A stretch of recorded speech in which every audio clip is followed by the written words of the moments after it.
Саламатсыздар ма, құрметті оқырмандар, құрметті көрермендер. Бүгінгі біздің видеомыздың тақырыбы кішкентай құсқа арналады. Бұл яғни құрқылтай. Құрқылтайдың өзі және осының ұясының қандай қасиеті бар екеніне тоқталып өтеміз. Құрметті көрермендер, біздің каналымыздың 90%-ын каналымызға тіркелмеген оқырмандар мен көрермендер қарайды екен. Сіздерден өтініш, біздің каналымызға тіркеліп, өз пікірлеріңізді қалдырып кетсеңіздер. Құрқылтай торғай тәріздес өте кішкентай болып келеді. Денесі яғни 7-3-10 мм ғана, салмағы небәрі 9 грамм ғана болады. Құрқылтай ұясын қыл, жүн, өсімдік талшықтарынан тоқып, бұның бір ерекшелігі сілекеймен желімдеп, екі бүйірінен кіріп шығатын тесік қалдырып, екі бұтақтың түйіскен жеріне не жуан бұтаққа салады. Құрқылтай 6-7 немесе 8-10 жұмыртқаға дейін салып, 12-14 күнде басып шығарады екен. Ұяны қоразы салса, жұмыртқаны мекені басады. Ал біздің Қазақстанда құрқылтайдың 3-ақ түрі кездеседі. Кәдімгі құрқылтай Еділ жайық алқабында, Елік бойында, орман тоғай жерлерде кездеседі.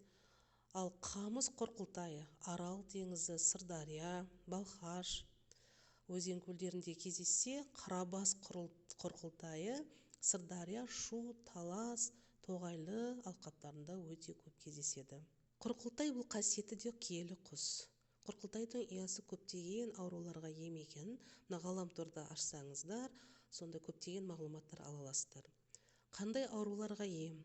Радикулит, цистит, қуықтағы грыжа, сүйек сырқырауы, буынның сырқырап қақсауы, тамырлардың ісінуі, бүйрек аурулары, ревматизм, жыныс жолдарының суықтауы, жатырдағы түрлі аурулар, простатит, аденома, соның ішінде бедеулік, белсіздік, құрсақ көтермеу сияқты көптеген ауруларға ем болып келеді. Және де бұл емді кез келген адам үй жағдайында қолдана алады. Ешқандай қиындығы да жоқ.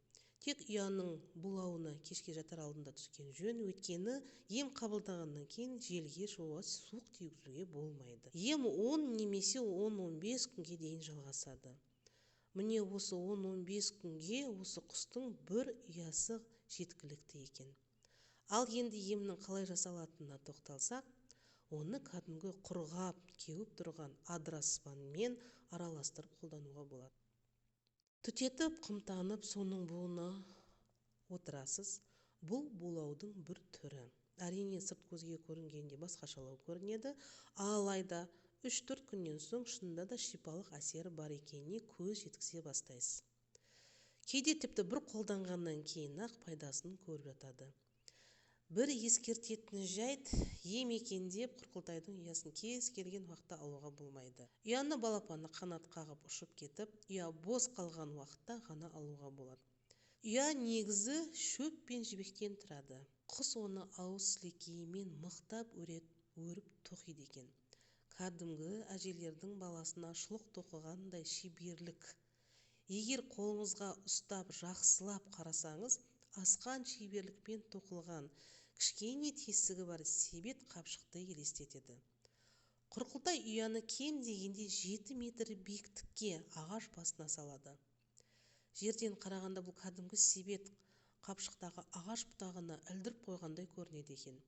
Алайда қанша күшті жел, нөсер, жауын, боран болса да, ұя сол қалпы тұра береді екен. Үзіліп жерге түспейді.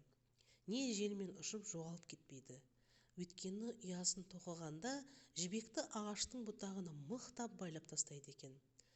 Ұяның негізгі емдік пайдасы құрқылтайдың ауыз сілекейінде. Тағы да айта кететін жайт, құс ұясын салуға жақын маңдағы ауыл үйлерін аңдиды екен. Себебі жібек жіпті сол үйлерден ұрлап алып ұясын салуға кіріседі. Жібектен басқа матада немесе синтетика жасалған маталарға тиіспейді екен.